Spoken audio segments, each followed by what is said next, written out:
What's going on, gamers? My name's Theoatrix, and today I'm joined with the Monterey, who recently undertook the 330-hour journey of obtaining 1,000 Brimstone keys. As the majority of you would know, I'm Australian, and my country is in a very big bushfire crisis right now. To any of you subs or viewers that are volunteering your time or money, a massive shout out and thanks to you. If you'd like to support the people and animals affected by the fires, there's two organizations I recommend donating to. There's the Red Cross Foundation, which supports those in evacuation centers and puts in place recovery programs. There's also the World Wildlife Fund, or WWF, that supports the affected koalas and wildlife. The links to the Red Cross Foundation and the World Wildlife Fund for koalas is down in the description. The Monterey has been a long-time friend of mine. You might remember his name from a few of my older guides. Well, around 6 months ago, he brought me the idea of going for 1,000 keys for a video to see whether Konar's Brimstone edition really is worth it. 1,000 keys took 13.8 million Slayer XP, which meant the Monterey saw one Brimstone key every 13.8k Slayer XP. It took around 330 hours of Konar Slayer to get the 1,000, which meant a key every 20 minutes or so. When you use a key at the Brimstone Chest, you access a very lucrative resource drop table, as well as some pieces of armor and weaponry. There's 6 unique items to the chest. There's the Broken Dragon Hasta, which is repaired for free by taking it to Otto the God Blessed. And there's Dusk Mystic, which is a Mount Carulam themed mystic set, currently the most expensive due to its rarity. A small hidden mechanic of the Brimstone Chest is that the raw fish drop depends on your fishing level. As with the Monterey, he has 99 fishing, which meant most of the raw fish drops were the high level fish like sea turtles, sharks, and manta rays. With 1 fishing, you can expect the majority to be raw tuna, and as you level up, you slowly have a better chance of getting higher level fish. With all of the drops and their rarities from the Runescape wiki, I calculated the average loot per key depending on your fishing level. Comparing 1 to 99 fishing, it cuts off about 8k off the average Brimstone key, which is almost 10% of its value, a surprisingly big amount, especially when you open 1,000 keys.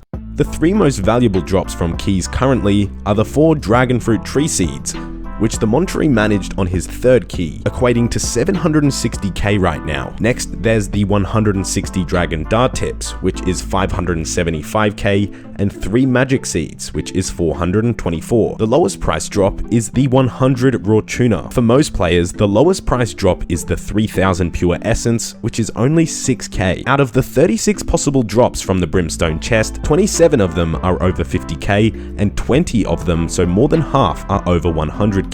With the 1,000 keys, I'm of course going to show how much the loot sold for on the Grand Exchange, but firstly I calculated the amount of XP that Ironmen would get from the supplies. The supplies received range from seeds to ores, bars, gems, and fish. Using all of the seed drops from the 1,000 keys, the Monterey would have got 13.8 million farming XP. With the steel bars and numerous ore drops, it would equate to 1.5 million smithing XP with an additional 10,000 coal left over. With the raw fish, it was 1.4 million cooking XP, but you can expect lower with a lower fishing level. After cutting all of the uncut gems, you got 505k crafting XP, which then could be used to make jewelry for an additional 500 to 800k crafting XP depending on the jewelry. You got 200k fletching XP from the Dragon Dart Tips and Arrow Tips, and you could also get another 400k fletching XP from cutting the magic logs into magic longbows, but many Ironmen would prefer to fire make those logs, which would give you 1.3 million firemaking XP. With the Rune Essence, you can expect 150 to 300k rune crafting depending on what kind of rune you make, and after alching all of the rune drops and adding in the cash, you get 15 million in GP, which could be used for training skills like fletching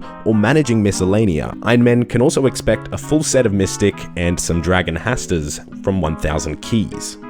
So overall, this is 9 to 10 million XP, depending on whether you fletch or light the magic logs. This makes the approximate XP per chest 8 to 10k, spread over those various skills. In terms of GP, on the RuneLite loot tracker, the loot showed as 110 mil for 1000 keys, which averages 110k per key. There were 13 uniques, with 7 Dusk Mystic pieces and 6 Dragon Hasters. The chance of Dusk Mystic is 1 in 1000 per piece, and with 5 pieces, it means it's 1 in 200, which the Monterey got 2 over the average. As with the Hasters, they're also 1 in 200. After selling all the loot back, the Monterey ended up with 111.4 mil, making the average key loot 111.4k. That's a little more than the expected average of 110k, but it is of course very close. In terms of whether Konar is actually worth doing, 3 main reasons I like to think that people would choose to use Konar. Firstly, Iron Men that are looking for the resources for skilling. Mid-level players can use Konar for that little bit of extra money per task, and lastly, for the extra Slayer points. Many players choose to use Konar for their 10th Slayer task increment. The extra profit isn't great for efficient Slayers, and you can only expect about 300k more in profit per hour when you're training Slayer with Konar. Anyways guys, thanks for watching this video, which was made possible thanks to the Monterey. To support the Australian bushfire crisis, links to the 2 organisations are down in the description. Anyways, thanks again for watching. If you're new around here, don't forget to subscribe to my channel, and as always, have a nice day.